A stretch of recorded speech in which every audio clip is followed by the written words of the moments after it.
Samedi 4 janvier, soyez les bienvenus si vous nous rejoignez sur iTélé ce matin. Journée mondiale contre le cancer, journée plus que jamais nécessaire parce que le cancer reste la première cause de mortalité. Il touche chaque année 355 000 personnes en France.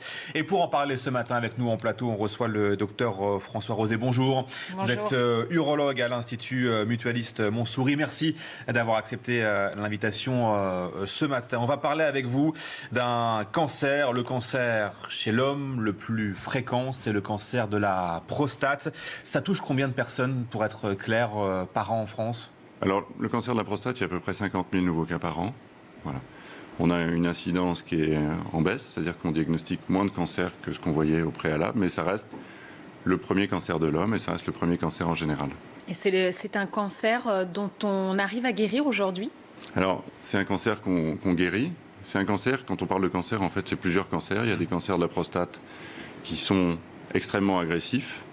Et puis de l'autre côté, on a des cancers qui sont ce qu'on appelle quasiment indolents, donc qui vont progresser très doucement. Et ce qui fait qu'il n'y a pas autant de diagnostics de cancer que de décès par cancer. Le nombre de décès par cancer, c'est un peu moins de 9000 cas par an à peu près. Alors bien sûr que tous les hommes sont concernés. Plus on avance dans l'âge, bien sûr, plus on risque de développer un cancer de la prostate. Alors ça, c'est vrai. Ça reste une maladie de l'homme relativement âgé. Quand on regarde l'âge moyen. À partir de quel âge à peu près ? Alors, quand on regarde l'âge moyen au moment diagnostic, l'âge moyen, c'est à peu près 70 ans. D'accord. Donc ça touche une population de seniors, on va dire. Et pour autant, on a des patients qui sont plus jeunes. Ça reste rare avant 50 ans. Ça reste globalement quelque chose qui est diagnostiqué assez tard dans la vie des hommes. C'est un cancer qu'on compare quelquefois au cancer du sein chez la femme. Est-ce que cette comparaison, elle est justifiée ? Alors cette comparaison, elle est justifiée d'abord en termes de fréquence, parce que c'est le premier cancer de l'homme et le premier cancer de la femme. Et puis ce sont des cancers qui sont un peu de même nature. Vous verrez avec mes collègues qui passeront dans la matinale qu'il y a plusieurs types de cancers, plusieurs familles, en fonction de la nature même cellulaire. Et ces cancers de la prostate, ils sont hormonodépendants, c'est-à-dire qu'ils répondent à des traitements hormonaux. Ils sont assez proches en fait, du cancer du sein chez la femme.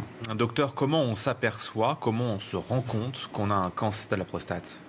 Alors, en fait, les patients ne vont pas s'en rendre compte. C'est-à-dire que le cancer de la prostate reste silencieux. D'accord. Assez longtemps. Quand il commence à donner des symptômes, les symptômes du cancer de la prostate, ce sont les métastases du cancer de la prostate. Donc c'est déjà presque trop tard. Donc ce qu'on utilise pour diagnostiquer le cancer chez les patients à l'échelon individuel, c'est les données cliniques, notamment le toucher rectal, qui permet de palper éventuellement une prostate qui est un petit peu dure. Et puis l'autre élément qu'on va utiliser, c'est le dosage du PSA. Et ça, c'est une hormone, c'est une protéine qu'on dose dans le sang. Donc c'est juste une prise de sang.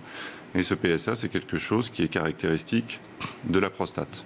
Est-ce qu'il y a un dépistage systématique, une campagne de dépistage systématique, comme les mammographies par exemple chez la femme ? Non, il n'y a pas de. Il faut regarder les recommandations de l'AHS. Il n'y a pas de dépistage qui est recommandé pour le cancer de la prostate. Donc en fait, le diagnostic de la prostate, c'est un diagnostic qu'on fait à l'échelon individuel, en informant les patients de leur risque éventuel de cancer de la prostate. Ça ne permettrait pas de sauver des vies, de détecter plus tôt Alors ça c'est c'est une vraie question. En fait, le fait d'utiliser du PSA, donc qui est cette dosage sanguin, qui est encore une fois quelque chose qui est spécifique de la prostate, mais pas du cancer de la prostate.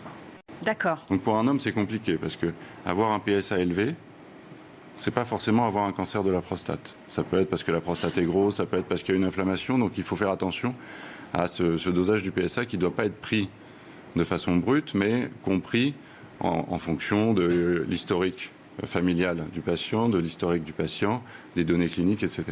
Si des personnes nous regardent ce matin, si des hommes nous regardent, ils ont 50 ans, vous leur conseillez quoi, docteur, pour éviter ce genre de cancer et prévoir peut-être cette maladie ?